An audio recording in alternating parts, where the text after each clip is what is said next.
So there's a universal guide that says for every 500 grams that your gammon weighs, you can cook it for 30 minutes. So this is just under 2 kilograms.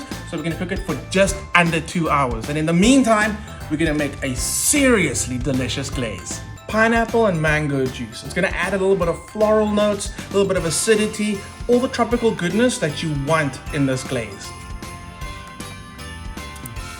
Your gammon is technically fully cooked, but we're not done yet. We're gonna remove this top layer of skin, and underneath that is fat. Keep the fat on the gammon.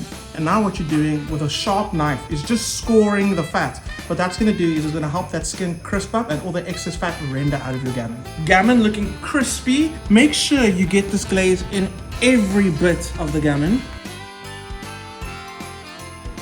And now it goes back into the oven for its final glaze.